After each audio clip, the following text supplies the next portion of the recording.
నమస్తే, welcome to cine talkies. ఉగ్రవాదులు కాశ్మీర్లోని పెహల్గాంలో పర్యాటకులపై కాల్పుల ఉదంతాన్ని ప్రపంచ దేశాలన్నీ తీవ్రంగా తప్పుపడుతున్నాయి.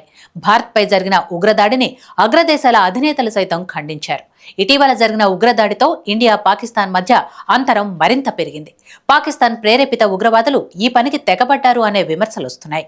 మరోవైపు పాకిస్తాన్ ఆ దాడితో తమకు సంబంధం లేదని చెప్పింది. రెండు దేశాల మధ్య శాంతి వాతావరణం కనిపించడం లేదు. రెండు సినిమాల మధ్య మొన్నటి వరకు ఉన్న సంబంధాలు సైతం దెబ్బతిన్నాయి. పాక్ సినిమాలను ఇండియాలో పూర్తిగా బ్యాన్ చేయాలని నిర్ణయించుకున్నారు. ఇదే సమయంలో ప్రభాస్ హీరోగా నటిస్తున్న ఫౌజీ సినిమాలో హీరోయిన్ గా నటిస్తున్న సోషల్ మీడియా స్టార్ ఇమాన్వి ఒక పాకిస్తానీ ఆర్మీ ఆఫీసర్ కూతురు అనే ప్రచారం జోరుగా సాగుతోంది. చాలా మంది ఇమాన్వి జాతీయత గురించి ప్రశ్నిస్తున్నారు. ఆమెకు పాకిస్తాన్తో సంబంధం ఉందంటూ కొందరు డైరెక్ట్ గా విమర్శలు చేశారు. ప్రభాస్ సినిమా నుంచి ఆమెను తప్పించాలంటూ మరికొందరు డిమాండ్ చేయడం మొదలుపెట్టారు. దీంతో ఇమాన్వి స్పందించింది. తన గురించి సోషల్ మీడియాలో జరుగుతున్న ప్రచారంపై తీవ్ర అసహనం వ్యక్తం చేసింది. ఇలాంటి ప్రచారం వినాల్సి వచ్చినందుకు బాధగా ఉందని అసహనం వ్యక్తం చేసింది. పౌరసత్వం విషయంలో మీడియాలో జరుగుతున్న ప్రచారం నిజం కాదని తేల్చి చెప్పింది. తన గురించి, తన పౌరసత్వం గురించి వస్తున్న వార్తలను ఖండిస్తూ స్పందించింది. సోషల్ మీడియా ద్వారా సుదీర్ఘ వివరణ ఇచ్చింది. తనపై వస్తున్న ప్రచారంను ఆమె తీవ్రంగా ఖండించింది. ఇన్స్టాగ్రామ్లో షేర్ చేసిన నోట్లో ఆమె స్పందిస్తూ, పెహల్గాంలో జరిగిన ఉగ్రదాడి అత్యంత హృదయ విదారకమైన ఘటన. ఈ ఘటనలో చనిపోయిన వారికి నా సంతాపం తెలియజేస్తున్నాను. అమాయకులను చంపేయటం దారుణం అంది. నా గుర్తింపు, నా కుటుంబం గురించి కొందరు తప్పుడు వార్తలను ప్రచురిస్తున్నారు. నా కుటుంబంలో ఎవరికి గతంలో పాకిస్తాన్ సైన్యంతో సంబంధం లేదు.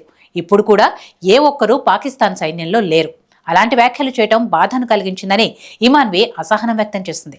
సోషల్ మీడియాలో ఎవరికి తోచిన విధంగా వారు నా గురించి ఇష్టానుసారంగా వ్యాఖ్యలు చేయటం, నా జాతీయత గురించి మాట్లాడటం ఆవేదన కలిగించింది. ఆన్లైన్ ద్వారా వచ్చిన విమర్శలకు సమాధానం చెప్పాలనే ఉద్దేశంతో తాను ఈ ప్రకటన చేస్తున్నాను అంది. అబద్ధాలను ప్రచారం చేయటం ఇప్పటికైనా మానుకోవాలి. నా గురించి నన్ను అడిగితేనే ఎక్కువగా తెలుస్తుంది.